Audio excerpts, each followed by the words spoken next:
AirPods second generation. Masih worth it nggak ya di 2022?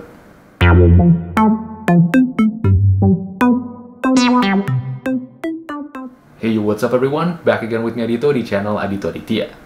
Semenjak gue nge-review smartwatch, gue sadar kalau misalkan gue tuh jarang banget nge-review gadget-gadget lain. Kalau misalkan kalian ingat, dulu gue pernah nge-review gadget di section audio. Nah, singkat cerita, kemarin itu gue baru banget pulang kerja dan gue lagi beresin tas gue, terus gue nemuin ini di tas gue. Yang membuat gue jadi mikir kayak, udah lama gue nggak bahas gadget di section audio. Nah, AirPods second generation ini tuh bener-bener melekat banget di keseharian gue, dan dia merupakan salah satu barang yang nggak pernah ketinggalan untuk gue bawa kemanapun dan kapanpun. Dan gue langsung mikir, kenapa nggak gue share aja pengalaman gue memakai produk Apple ini yang pernah booming beberapa tahun yang lalu. Apakah dia masih worth it untuk dibeli di tahun 2022? Let's find out! Sekilas tentang si AirPods second generation ini, dia tuh launchingnya udah sekitar 3 tahun lalu. Tepatnya itu di bulan Maret tahun 2019. Keluarnya AirPods second generation ini mengundang banyak kontroversi karena dia tuh dari segi desain nggak ada bedanya sama sekali dari AirPods generasi 1. Namun Apple ngeklaim kalau si AirPods second generation ini tuh punya better audio, 30% less latency, 2 kali lebih cepat buat pindah device, dan baterainya jauh lebih tahan lama. Gue pribadi nggak pernah pakai AirPods generation 1 karena gue juga baru belakangan ini pindah ke ekosistemnya Apple. Buat kalian yang penasaran kenapa Adito yang dulunya tuh Android banget akhirnya pindah ke ekosistem Apple, komen di bawah, gue pengen tahu ada berapa banyak, dan nanti gue lihat apakah perlu gue bikin videonya. Oke, balik lagi bahas si AirPods second generation. Nah, menurut orang-orang, AirPods Pro itu merupakan salah satu AirPods terbaik atau earbuds terbaik yang dikeluarkan oleh Apple.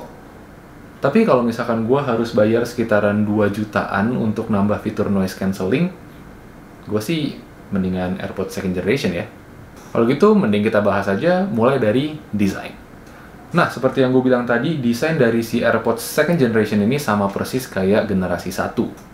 Bodinya itu kecil, malah bisa dibilang mini, dimensinya itu cuma sekitar 40,5 mm dikali 16,5 mm dikali 18 mm. Yang diklaim sama Apple, beratnya itu cuma sekitar 4 gram. Nah, karena desainnya yang mungil dan beratnya itu yang ringan banget, gue nggak pernah punya masalah untuk bawa si AirPods second generation ini kemanapun tanpa gue harus bawa tas. Warnanya didominasi sama warna putih, baik charging case-nya ataupun AirPods-nya sendiri. Kabelnya, box-nya semua juga warna putih. Kalau misalkan kita ngomongin battery life, mungkin battery life dari si AirPods second generation ini bukan yang terbaik kalau kita bandingin sama earbuds budget friendly di luar sana. Tapi menurut gua oke lah, 5 jam buat listening time dan 3 jam buat talk time itu udah cukup buat mensupport kebutuhan gua sehari-hari. Charging case-nya diklaim sama Apple itu bisa ngasih tambahan sampai 24 jam listening time dan 18 jam talk time. More than enough, man. Dan ini adalah salah satu fitur dari si AirPods second generation yang menurut gua keren dan sangat ngebantu banget. Kalian cukup cas si AirPods-nya itu di dalam charging case-nya selama 15 menit dan kalian bisa dapat listening time sampai 3 jam dan talk time sampai 2 jam.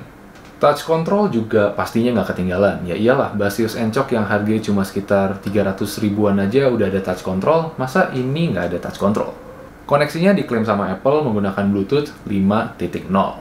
Nah, di sini Apple bener-bener nunjukin kualitasnya melalui koneksi dari si AirPods second generation ini, karena gue nggak pernah sekalipun nemuin masalah kayak misalkan latency, atau misalkan gagal connect ke device kalian, atau automatically disconnect dari device kalian. Itu nggak pernah.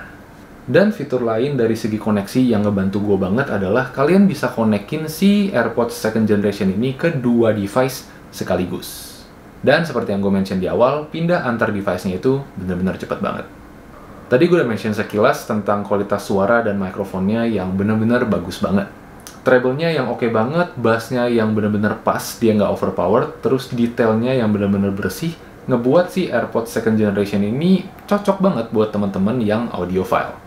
Paling ya kalau misalkan ditanya minusnya, gue akan mengeluh sedikit di bagian desain dari AirPods-nya sendiri. Emang nyaman banget pakai earbuds dengan desain seperti ini karena dia tuh nggak ada ear tips yang bisa nyakitin bagian dalam dari telinga kalian. Tapi desain kayak gini justru minusnya adalah suaranya itu leak kemana-mana. Kalau misalkan gue pakai si AirPods second generation ini di tempat-tempat sepi, di tempat-tempat yang nggak gitu berisik, kayak misalkan library, atau di rumah, atau di kantor gue, itu bener-bener mantep banget kualitas suaranya, kalian bisa denger dengan jelas. Tapi, kalau misalkan gue pakai ini pas gue lagi transit, kayak misalkan di jalan, atau gue lagi naik train, gue mendingan copot dan gue taruh di kantong, karena nggak kedengaran. Dan minus yang kedua adalah dengan desain kayak begini, itu AirPods-nya jadi gampang banget jatuh dari kuping gua. Jadi kalau misalkan kalian notice, di bagian AirPods-nya ini tuh gua ada nambahin silikon yang berguna untuk nahan dia untuk stay di telinga gua dan sedikit ngurangin leak. Buat harga tuh jujur gua rada kaget pas gua cek iBox Indonesia beberapa waktu yang lalu, harganya itu 2,8 juta. Gue kaget banget jujur, karena di Indonesia ternyata dia sama hal itu. Padahal di Kanada, di tempat gue berada, gue ngeliat itu harganya cuma sekitar $149. Yang dimana itu nggak sampai 1,7 atau 1,8 juta. Beda sejuta, men. Gue kaget banget jujur. Apakah worth it? Mungkin menurut gue masih banyak opsi di luar sana yang lebih budget friendly dan kualitasnya mungkin close to the AirPods second generation. Tapi kalau misalkan kalian punya iPhone, kalian punya iPad, kalian punya MacBook, it's good to have the ecosystem. Jadi mungkin gue akan menyarankan ini buat teman-teman yang punya iPhone atau punya Apple ecosystem gitu.